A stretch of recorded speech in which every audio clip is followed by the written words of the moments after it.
Hey, what's up, Stay Tuners? It's your good friend Jimbo here, letting you know that today's podcast is presented by Podgo.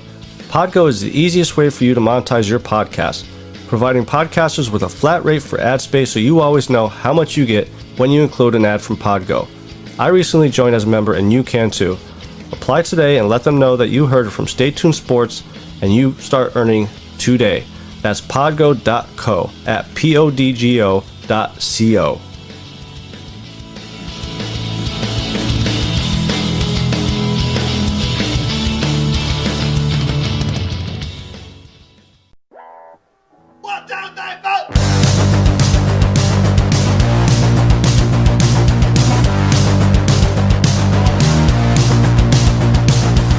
Heard the rest. Now here's the best. Stay Tuned Sports Podcast. And hello there, all you Stay Tuners. Welcome back to another episode of Stay Tuned Sports. It's your good friend Jimbo here. A little bit later in the day than normal. Had to put off recording on last night to today, so that's why it's coming out a little bit later in the day than normal. But still a lot of stuff to talk about, and maybe a blessing in disguise that's kind of recording a little bit later because Philadelphia Eagles have hired a new head coach. I don't think I'm going to get into it too much this episode. Definitely will next week because I'll be honest, I'm a little upset with it. I was hoping Deuce Staley got the nod, so I want to see what happens to him before I make any comments. From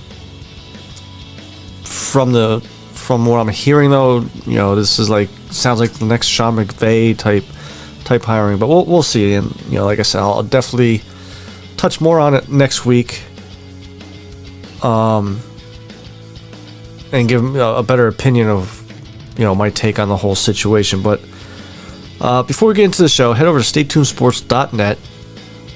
That way you can click all of our social medias, our Facebooks, our YouTubes. I'm actually starting to do a little background design for behind me when we do a live video show. So you definitely want to subscribe to YouTube there, as well as on the very top of the website is our merch tab. Click that. I added actually a hat last weekend, a Stay Tuned Sports hat, and then actually earlier today too, Scott Crump released his new paint scheme for the Elite League that he's going to be racing in on Monday. So I'm going to start working on that to get a new iRace t-shirt out there for all you guys that follow Scott and Stay Tuned Sports. So enough of the advertisement plugging. Pretty much nothing but football and UFC today. We're talking. Last week, Kansas City versus Cleveland Browns. First off, I will give the Browns credit. I really didn't think they were going to hang in there like they did, even before Patrick Mahomes getting injured. I mean, basically came down to the last 5 minutes of the game, and unfortunately the Browns lost. But begs the question now, what do the Browns do with Baker Mayfield? You know, do they try to pick up the fifth-year option and see how next year plays out? Because, I mean, you know, Odell Beckham not being there, you know, lost him. See how that offense reacts next year. But the real reason I want to talk is one play particular in that game was the fumble, the controversial fumble that the Browns were going in to score, I believe to tie it up actually. Yeah, Browns were on offense. Baker Mayfield threw to Rashard Higgins in the first half. And when he got down to right about the 1 yard line, Daniel Sorensen gave him a good hit. I mean, helmet to helmet shot, no flag on that play for whatever reason, but jarred the ball loose, making the ball go into the end zone and out of the back of the end zone or out of bounds. Now, the rule states that if the ball goes into the end zone, not being carried by the running back, receiver, the player, and rolls out of bounds, the defense will get the ball back as a touchback. That's the rule, and this has been a controversial rule for quite some time. And this has to get looked at this offseason, because I understand, you can't give the ball to the offense at the 1 for fumbling at the 1-yard line. Why can't you give the ball back to the offense at the 20? Here's two things that could happen. Say the offense has the ball on the 5-yard line, okay? I mean, it's your fault that you fumbled the ball away. You should have protected the ball a little bit better. So if it goes out of bounds, it's still their ball, but you get back on the 20-yard line. It's not fair that the defense gets the ball back on the 20. So, and if that's the case, if you want to, keep it as is, change the rule. No touchback. If the ball rolls into the end zone and out of bounds, and you still want to give it to the defense, give it to them at the 1. I mean, the whole benefit goes towards the defense. Think about it. Even if it's fumbled at the 1, bobble it around a little bit. Don't take possession of it in the end zone for a touchback until it's in the end zone, or push it out of bounds. It is the stupidest rule. It's up there with offensive pass interference. Like that's a 10-yard penalty, whereas defensive pass interference is a spot foul. I've said for a couple years now, I think defensive pass interference should be just like college football. 15-yard penalty, not a spot foul. But this play here changed the momentum. I mean, the Browns had all the momentum going into halftime. And then when they lost that ball there, they came out in the third quarter and it just didn't seem like they were clicking like they were in the first half until Patrick Mahomes got hurt. And that changed everything. I thought for sure once he got hurt, because he's in the concussion protocol, and I think as of right now, he's still not cleared to play, from my understanding, but he is progressing in the steps for the protocol. Chad Henne came in, and I'll tell you what, I mean, he played lights out. He may have played himself into a, maybe not given a starting gig, but definitely potential to compete for one. But I definitely do think they need to get rid of this rule, or change it to, like, update it to not benefit so much one side of the ball compared to the other. Speaking of the Kansas City Chiefs, I don't know if you guys heard this past week on the Herd, Colin Cowherd, just made a just stupid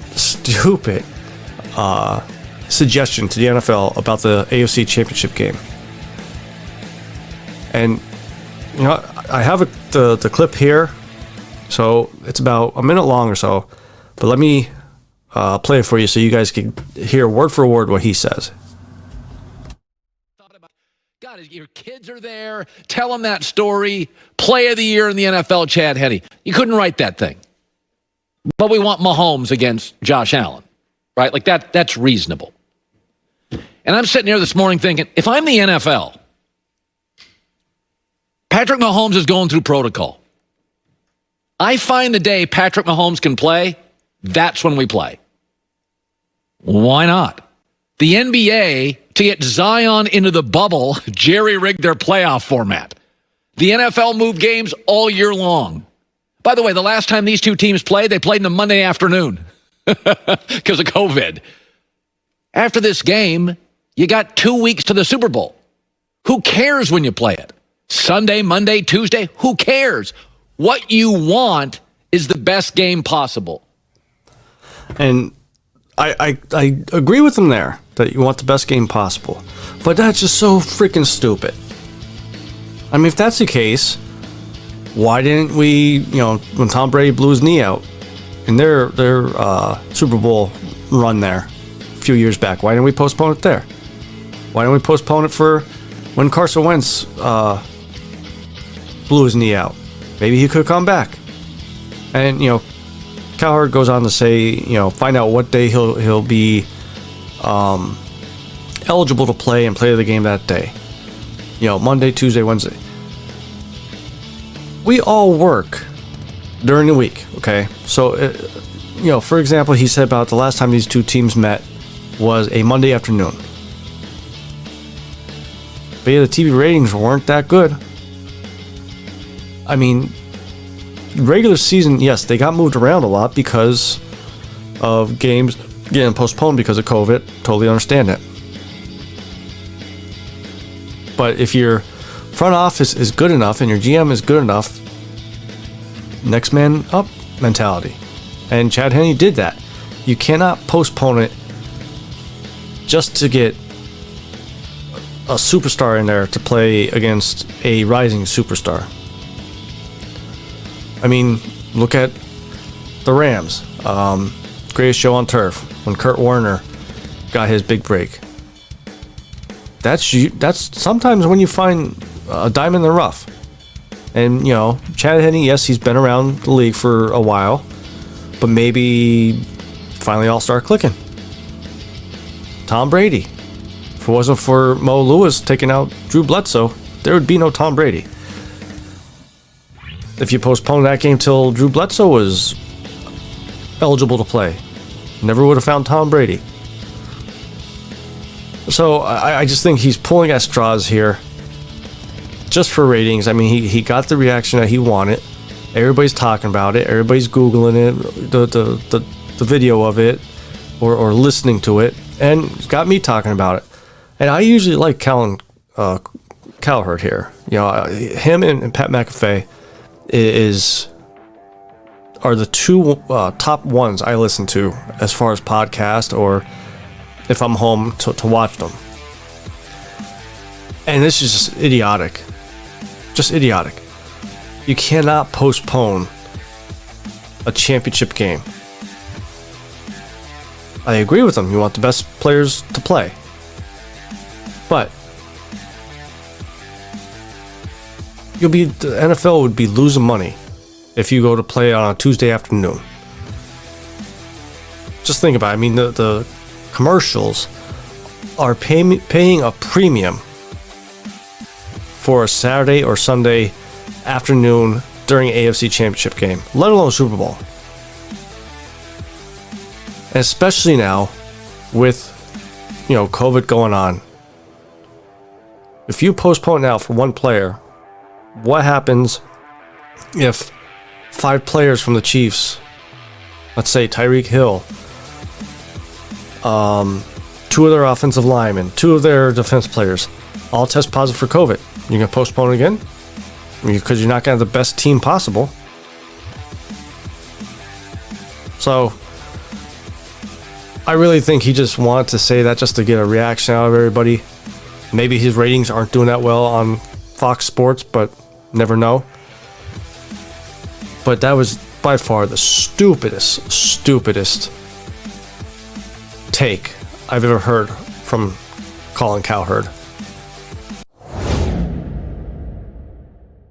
Now with the championship game this weekend, KC versus the Bills, which I think is going to be a very, very good game, and Green Bay versus the Bucks, which I think has potential to be a really good game too, but could also be a flop. So I'm going to go with the Chiefs and the Bills game first here. If Mahomes is eligible to play, which I think he will be, I think they're going to pull it off somehow. I think it's going to be a high-scoring game, but like the Patriots in the early 2000s and the 2010s, can't go against the Chiefs till they show you otherwise. And I think it's going to be a one-score game, maybe 45-40 or 56 to. I'm thinking taking the over with this game, but I'm going with the Chiefs here. I think they make it back to the Super Bowl, and I think they're going to actually play the Bucks. You know, Packers are hot. Don't get me wrong. I know they're hot. I know Aaron Rodgers is possibly the MVP. But Tampa Bay, I just think, you know, Tom Brady and that offense is playing a lot better, I believe. This one, I think, would be more realistic type scoring, like a 21.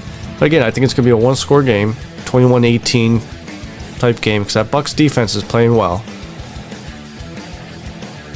And I think we're going to see Kansas City versus Tampa Bay Super Bowl with Tom Brady rematching up against KC, where they used to play the championship games.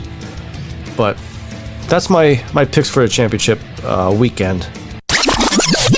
Now, also this weekend, this championship, you know, style weekend, we have UFC 257. Conor McGregor versus Dustin Poirier, the rematch.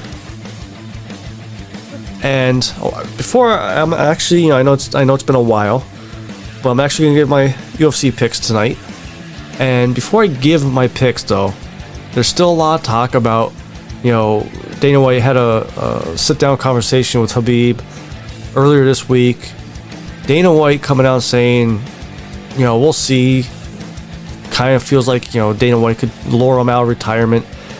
But there was a fight night last night, Wednesday night, with Khabib cornering his cousin, and he came out and said, don't hold your breath about me coming out of retirement.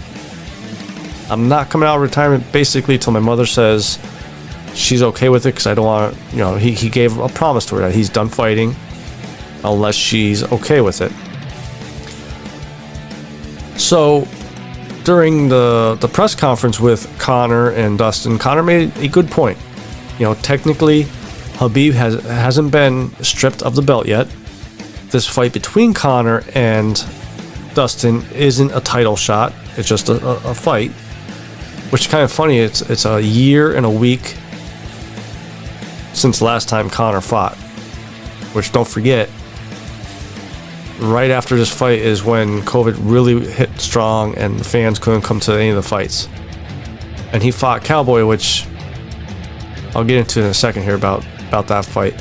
So what does this fight mean to both of them? Honestly, Dana's got to make a decision.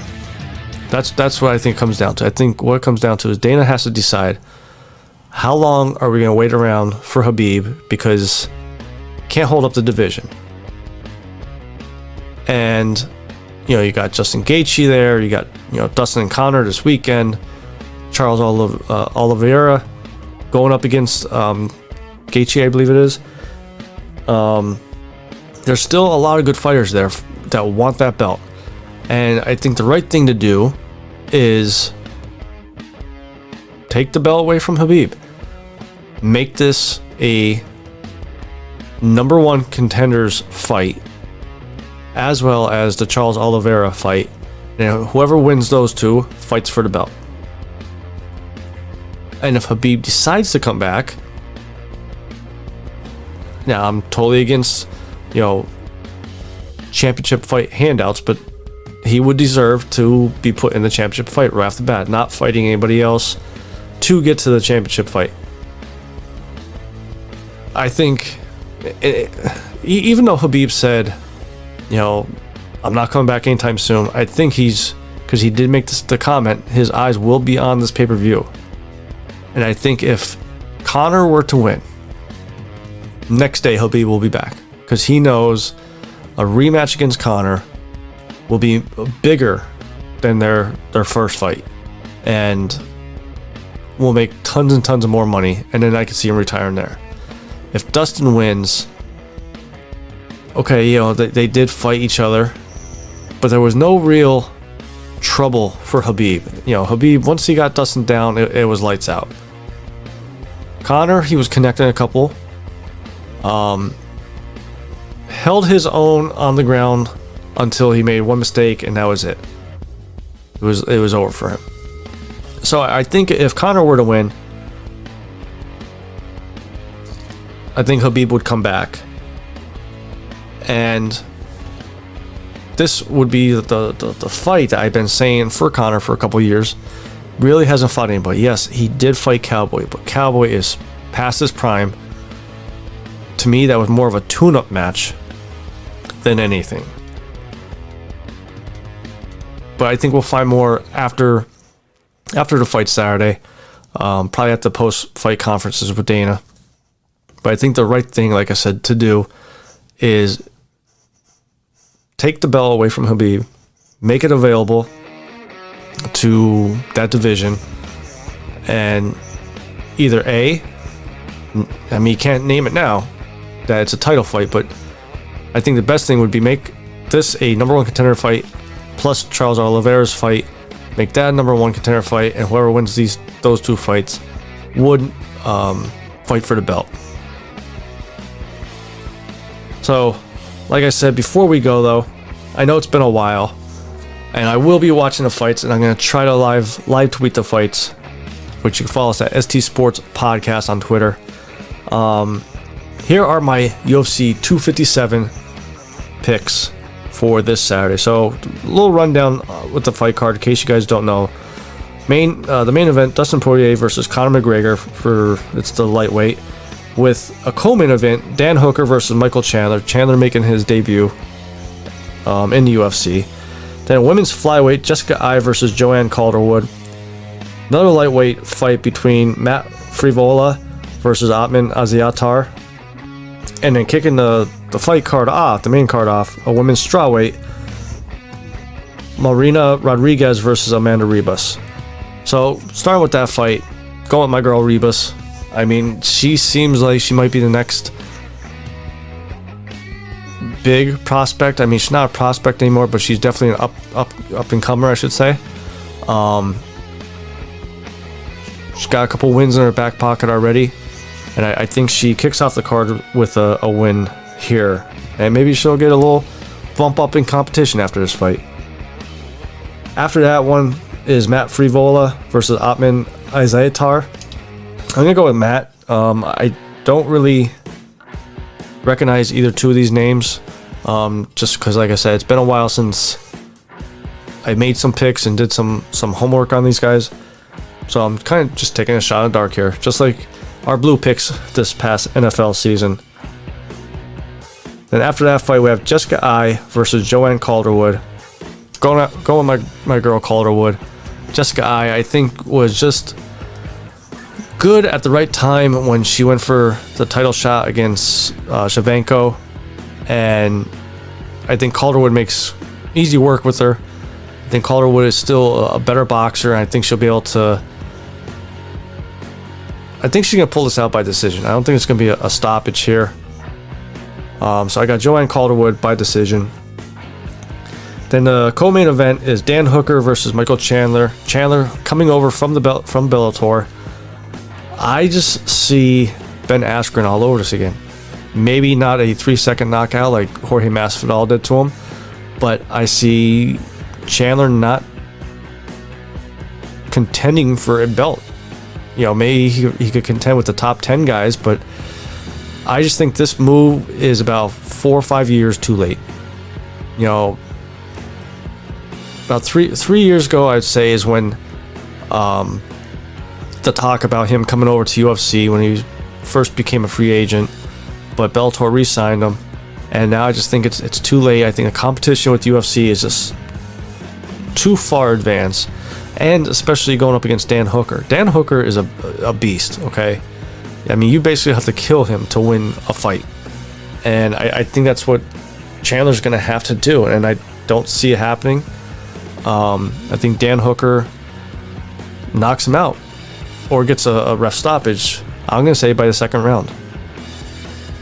Then we got the main event, the notorious Conor McGregor versus Dustin Poirier. I like both fighters. I like how Conor seems to have calmed down a little bit with his antics, per se. I'm not getting into the whole lawsuit that came out this past week because it sounds like it's bogus and just looking for money. I mean, how do you file a civil lawsuit 3 years after the criminal lawsuit? But seems like he's more zoned in. Seems like he's the Conor of old. You know, he looked like this and sounded like this going into the Cowboy fight. Stayed out of trouble. Seems like he's focused. Dustin Poirier is a lot better than he was against Conor the first time around, but both fighters are. If Dustin can get Conor down to the ground, because obviously Conor's strength is that left hand. If he could get him down to the ground and just keep him down there and score points that way, I think the only way Dustin is going to win this is by a decision. If he tries to stay there and stand and bang, I can't see it. I see Conor knocking him out. I don't think it's going to be a quick work. I think this could be a war. And I see a late 4th round or 5th round stoppage with Conor McGregor getting his hand raised one more time and possibly being named number 1 contender for the title, whether it's against Khabib, which if he wins, I believe it's going to be. And that fight is going to be interesting. So there are my UFC 257 picks. Sorry about getting the episode out a little bit later in the day than what we normally do, but I definitely wanted to get it out today. Head over to staytunesports.net. On the right hand side, like I said, is our Facebook, YouTube channel, Twitter account. I'm working on Instagram now, so that way you guys could follow us for any merchandise updates or episodes getting aired. Speaking of merchandise, like I said, visit our store. We've only got a couple things there, but each weekend I'm going to try to add something new for you guys to pick up. So till next week, this is your good friend Jimbo, signing out.